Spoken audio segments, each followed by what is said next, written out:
Fourth semester student, subject pharmacology, lecture 6, topics non-depolarizing competitive blockers, pharmacological action, non-depolarizing blockers, individual compounds, uses, relaxant, baclofen, tizamidine. Non-depolarizing competitive blockers, monoamine oxidase, depolarizing blockers और competitive दोनों के जो site of actions होते हैं उनके skeletal muscle fibres की इनप्लेट होती है. Pharmacological action, skeletal muscle intravenous injection की या फिर कह सकते हैं नॉन डिप्राइजिंग ब्लॉकर्स का जो इंट्रावेनस इंजेक्शन होता है वो रैपिडली प्रोड्यूस करता है मसल की वीकनेस करने के लिए. उसके बाद ही ये पैरालिसिस का जो प्रोसेस होता है वो आगे बढ़ जाता है, पूरी तरीके से पैरालाइटिक हो जाता है. ऑटोनॉमिक गैंग्लिया प्रोड्यूस करता है गैंग्लिनिक के कुछ इफेक्ट्स को. हिस्टामिनिक रिलीज, डी ट्यूबोक्लोराइन यानी कि डीटीसी जो होता है रिलीज करता है हिस्टामिन को मास्ट सेल से, जिससे कि प्रोड्यूस होता है हाइपोटेंशन और इंक्रीज कर जाता है रेस्पिरेटरी सिक्रेशन. उसके साथ ही कुछ दूसरे इफेक्ट्स भी देखने को मिलते हैं. कार्डियोवैस्कुलर सिस्टम, डीटीसी यहाँ पे प्रोड्यूस होता है या हम कहें बीपी को फॉल करने में, जिसके कुछ रीजंस रहेंगे कि ganglionic blockers, histamine release. GIT पर गैंग्लियोनिक ब्लॉकिंग एक्टिविटी जो होती है कॉम्पिटिटिव ब्लॉकर्स की, वो एब्डोमिनल ऑपरेशन के बाद पोस्ट ऑपरेटिव पैरालाइटिक इलियस को बढ़ा देती है. Central nervous system, all neuromuscular blockers जो होते हैं उनके क्वाटरनरी कंपाउंड्स होंगे जो कि ब्लड ब्रेन बैरियर को क्रॉस नहीं कर पाते. Non depolarising blockers individual compounds, d tubocurarine यानी डीटीसी जो होता है हिस्टामिनिक इफेक्ट्स क्लिनिकल यूज के लिए नहीं करा जाता. सक्सिनिल कोलिन आमतौर पर टैकल टिप को पास कराने के लिए मसल को रिलैक्सिंग करने के लिए इसका इस्तेमाल होता है. ये 5 मिनट में अपने आप ही ठीक हो जाने के बाद ही तेजी से कह सकते हैं पूरी तरह से पैरालिसिस जो होता है उसको एक तरह से प्रेरित करता है, इंड्यूस कर देता है. कभी कभी जो सक्सेनिल कोलिन है उसका यूज हम कहें कि कॉन्टिन्यूसली जो इंट्रावेनस इन्फ्यूजन है उसके द्वारा ही कंट्रोल जो मसल रिलैक्सेंट होती है उनके लिए क्या हम कह सकते हैं मसल रिलैक्सेंट जो पूरी तरीके से हो रही है स्केलेटल मसल रिलैक्सेशन, उनका जो लॉन्गर ड्यूरेशन होता है उसको प्रोड्यूस करने के लिए किया जा सकता है. छोटे बच्चों में इससे बचना चाहिए जब तक कि बिल्कुल जरूरत ना हो या बिल्कुल आवश्यकता ना हो, क्योंकि इसकी वजह से हाइपरकैलेमिया और कार्डियक एरिथमिया जो होता है उसका खतरा बढ़ जाता है. पैनक्लोराइन ये एक सिंथेटिक स्टेरॉइड एक तरह से डेरिवेटिव होता है या कह सकते हैं एक यौगिक होता है, एक तरह से उसका कंपाउंड होता है ये, जो कि हम कहेंगे कि 5 गुना ज्यादा ये एक्ट कर सकता है डीटीसी से. मतलब उससे ज्यादा इफेक्ट हमें पैनक्लोराइन का देखने को मिलता है. इसका जो यूज होता है वो लंबे समय तक के लिए एक तरह से संचालन के लिए विशेष रूप से खास तौर से न्यूरो सर्जरी तक के लिए ही सीमित होता है.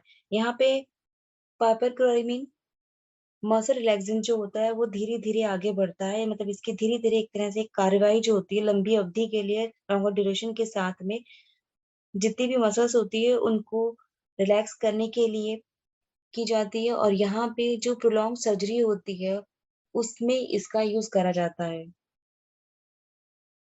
ये कह सकते हैं कि प्रोलॉन्ग जो सर्जरी होती है उसको यूज करने के लिए इसमें एडवाइस करी जाती है, एक सलाह दी जा सकती है.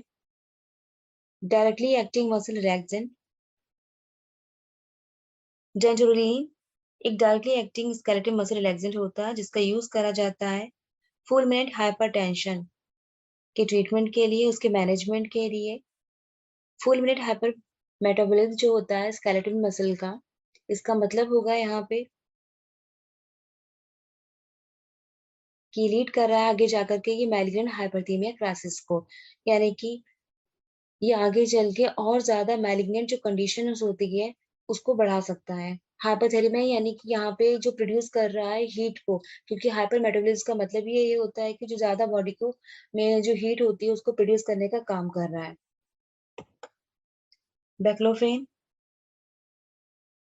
बैक्लोफेन जो होता है वो न्यूरोट्रांसमीटर जो अमीनो ब्यूट्रिक एसिड है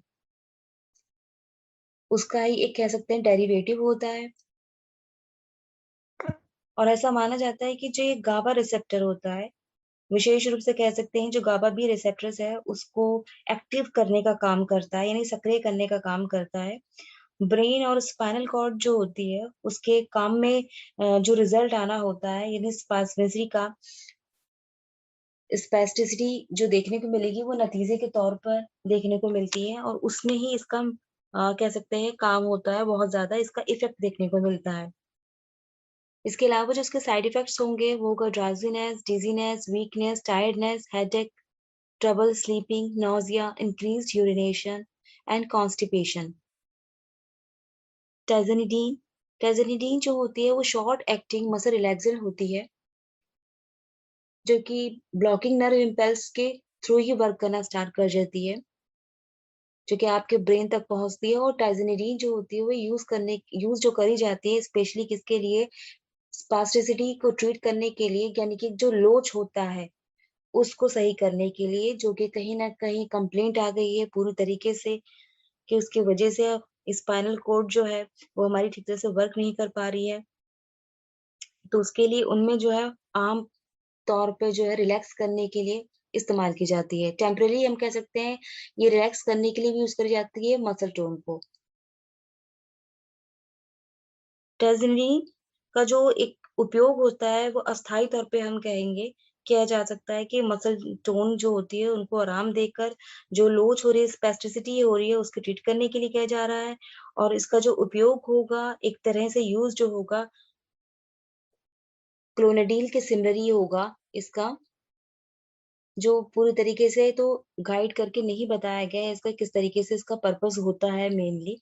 लेकिन यहाँ पे सेंट्रली एक्टिंग में अगर हम जाने तो ट्राइज़ोनिडीन जो होता है वो सेंट्रली एक्ट करता है अल्फा 2 एडर्जिक एगोनिस्ट के तौर पे। हमें पता है एगोनिस्ट कौन होते हैं, जो कि कहीं न कहीं किसी से भी कॉन्टैक्ट में आने पर एक्टिव हो जाते हैं और अपना जो वर्क करना स्टार्ट कर देते हैं। जैसे कि जो हिस्टामीन होता है, यहाँ पे ऑटोकॉइड्स की बार-बार बात बताई जा रही है। ऑटोकॉइड्स लोकल हार्मोन होते हैं जो कि मसल्स में, टिश्यूज़ में हर जगह पे प्रेज़ेंट होते हैं। तो वहाँ पे ऑर्गेनिस्ट का बहुत बड़ा रोल होता है।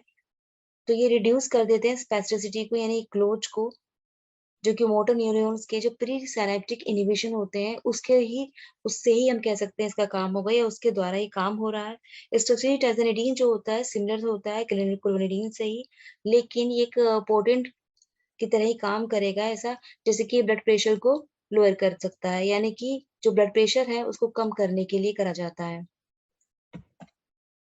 इसके प्रीवियस ईयर के जो क्वेश्चन्स आए हैं, फर्स्ट क्वेश्चन जो 10 मार्क्स के आते हैं, क्वेश्चन फर्स्ट में explain non depolarising blockers, second explain individual compounds of non depolarising blockers. Short question answer जो होता है वो 4 मार्क्स का होगा। First define baclofen and side effects, second define tizanidine and sedatory action. जो वेरी शॉर्ट क्वेश्चन है 2 marks के, first give the name of directing skeletal muscle, question second write 3 side effects of baclofen. तो आज आपका ये lecture 6 complete हो गया है। इसके आगे हम कंटिन्यू करेंगे लेक्चर 7 में।